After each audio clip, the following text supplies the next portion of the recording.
Welcome back, guys, to Sidemen Reacts. Now, today, Vic, for some reason, has pulled this video out. Don't even. His top 10 most brutal torture methods. Vic, I don't know what kind of stuff you watch in your spare time, but... Viewer discretion is advised. I did not pick this video. If you are faint-hearted, do not watch this. But yeah, make sure you still click the video. Just mute it and let it run in the background. Give us that audience retention. Thank you. I don't think it'd be that bad. All right, let's get it started. Oh, I'm already scared, man. Oh my god. I hate scary stuff, you know. I only watch scary films, so this should be alright. Okay, the music's kind of got me going a little bit, I'm not gonna lie. I feel like I should have my lights on for this. Necklacing is a horrific torture that involves forcing a rubber tire filled with gasoline around a victim's chest and arms, and then setting it on fire. The victim may take up to 20 minutes to die, suffering severe burns in the process. In South Africa, Nigeria, and India, necklacing was a common sentence carried out by angry mobs to punish suspected thieves and rapists in the 1970s and 80s. Well, this is lovely. This is a lot heavier hitting than I thought. Oh, I think this is gonna get a lot worse than this. I don't think this is actually that bad as far as like where it's gonna go. What? Getting a tire set on fire and put around you ain't that bad. This is awful. Yeah, but I think this is 10 out of the top 10. So strap in. You know your stuff, mate. You know your stuff. I Keep don't know watching. my Lords stuff. are also known to have necklaced their enemies, most notoriously the journalist Tim Lopez in 2002. After he was kidnapped by local drug dealers, his hands, arms, and legs were severed with a sword while still alive. They then stuffed his body in gasoline-filled tires 2002, and this is set recent. it on fire. That's like not even like an old-fashioned thing. That's like a... Oh, Jeez. The bone-snapping, ligament-tearing torture device known as the rack was one of medieval Europe's favorite interrogation knows this platforms. Tower of Essentially, London it is a vibes. table that has Are you two saying rollers on either side. You're saying this The one's worse than victim's the last one, Vic? I think potentially because it goes on for so long. What is this? What is this one? What happens in They it? literally stretch you slowly, like they can put you on a rack and kill you over the case of like days. So you're just in pain for. I'd take the tire. I think. That's the ankles are fastened to one roller and the wrists are chained to the other. A handle and ratchet mechanism attached to one of the rollers is used to gradually increase the tension on the chains, inducing excruciating pain. Over might grow a time, few the inches at sufferer's least. joints are dislocated and eventually separated. One horrifying Everything gets aspect of this dislocated. torture. I don't think you actually grow. I don't think you'd leave this and go, oh, I'm now 7 foot. No, I think I remember reading somewhere that like people are like a foot taller once they're done. They're dead, but they're like that's how much they get stretched. Okay. Vic, Anyway, moving on. Vic, you could die 6 foot.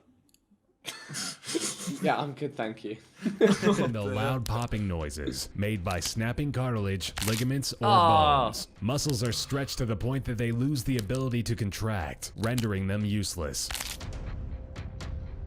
Oh, I know this in a one. bucket. This is grim. This is grim. Rats will do anything to escape an uncomfortable situation, and torturers use this knowledge to their advantage in their sick experiments. A pottery bowl filled with rats are placed open side down on the naked body of a prisoner. Red-hot charcoals are then piled on top of the bowl, effectively heating up the pot and making it unbearable for the rats. The rat's only way out is to gnaw into the very bowels of the victim in an attempt to escape the use. In one documented occasion, during the Dutch revolt in the 16th century, a prisoner of war endured this torture. After the rats ate through his flesh and scratched at his intestines, the hot coals were then inserted into his stomach. Why?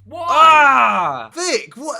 Vic, what have you made us watch? I think that's the worst one I've seen yet. I think that's awful. Yeah, that's horrible. awful. The head crusher is a device that clamps down on the victim's head, smashing it between a metal plate and a rounded iron cap. As the executioner gradually twists the handle, the victim's skull is slowly crushed. Bone fragments from the skull can puncture the brain, causing spontaneous muscle spasms and, of course, brain hemorrhaging. If the person inflicting the pain wants to torment the prisoner even further, he could strike the metal cap with an iron rod, sending echoing pain throughout the person's body. In most cases, the victim is killed, but not before the jaw had been crushed and their eyes had popped from their sockets. Jesus! What are we watching? Jesus! The Tucker telephone was an electroshock apparatus used in Arkansas Tucker State Prison in the 1960s and 1970s. Inmate doctors would use this torture device on unruly prisoners. The device worked by placing a ground wire around the big toe of a prisoner while clamping the hot wire to the person's genitals. The wires were then hooked up to a telephone. Oh!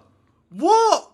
No! Carry Well, on. we're in too deep now, boys. We I'm sorry. are. We need Oh, to- I To don't a like telephone that had been modified to send electric shocks. As the phone was being cranked, piercing electrical currents were sent throughout the prisoner's body. In prison slang, a long-distance call was a series of electric shocks in a row. Any inmate that passed out from the experience would be splashed with cold water and shocked again, intensifying the agony. Oh my god. Similar to the German rack, chair. the German chair is a form of torture often used by the Syrian government against That's the not how you rebels. sit on a chair. That's a stinky chair, mate. What do you mean? No, they're meant to be efficient. I think it hurts efficiently enough. Well, at least we're living now. Imagine back in the day when this was like a genuine concern that this could happen to you. Like you steal The something, first you one could was be German chaired. 2002. Someone could be 18 by that from 2002. Not that That could be a long ago. Sidemen video, you know. No, Sidemen. I'm busy that Oh my week. God. Busy that Oh year. my god. Who could last to leave the torture chamber? wins Oh my $10,000. goodness. No, thank you. When a detainee is captured, they are placed in a metal chair. Their legs and arms are secured to the seat, while the person's quite back of hairy, the chair aren't is they? pulled back and down toward the ground. This causes severe stress on the spine, neck, and other limbs, often causing permanent damage. One man who managed to escape the Syrian torture cell claimed that they stripped him naked and hung him upside down in the chair for 8 to 12 hours a day for 4 days. He says the pain was so excruciating that he begged his captors to kill him. He still has uncontrollable twitching as a result of the torture. My He god, escaped? he escaped.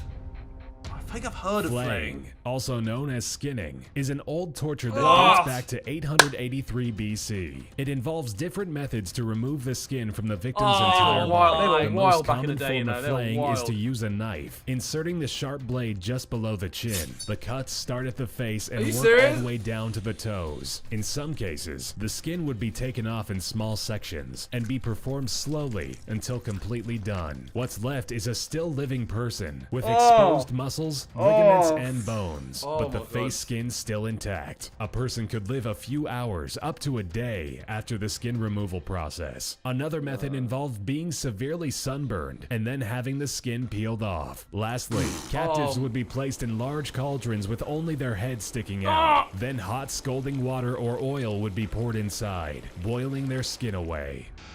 That's number one. That's number one, 100%. That's the worst one. Yeah. Wait, the rat. Oh no, but the rat No, one. rat. Oh, God, I don't even know. The rats could be worse. I don't know. The rat. Oh no, mate. Oh, I don't. Now you know what? They say like the crime rate in London. If they started bringing back these methods, I have a feeling they will reduce crime in London. Imagine you get falsely accused No, like no, no, fucking no, 200 no. BC, and you got to deal with this stuff, and you didn't even do it. Oh my god. Nah, that's stress. Oh, I feel how like, is there more? Impalement. I feel lightheaded, you know. Was and is one of the most gruesome ways of dying imaginable. The arms and legs are strapped to the ground by pegs, rendering the person immobile. A large oiled wooden stake is gradually forced into the body, usually into the anus. They made sure that the stake wasn't too sharp, or the victim might die too rapidly from shock. There were many instances where victims were impaled through other bodily orifices, or through the abdomen or chest. Infants were sometimes impaled on the stake, forced through their mother's chests. When the pole was then raised upright, the victim was left to slide wait, down wait, the hill wait. with her. I think that might be the worst one. That might be the worst one I've seen now. It could take the victim up to 3 days to slowly die. What? This method of torture dates back to 1772 Yeah, that might be BC, the- yeah. but was made famous by 15th century Romanian Vlad the Impaler. Bram Stoker's Romanians are 1897 wild, mate. novel Dracula was inspired by Vlad's name and reputation. Recorded instances of impalement are as recent as 1919, during the Armenian genocide. Nah, that's a mess, man. No one should ever.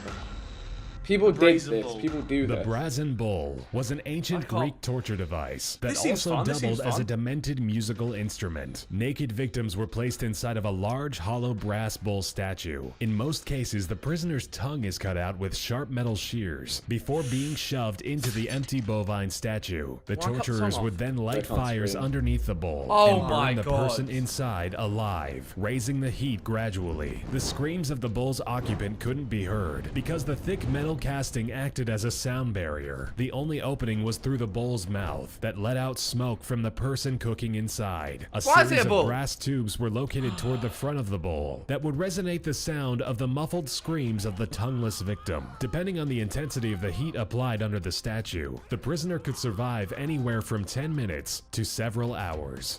Okay, I'd take this one, you know. I'd take that.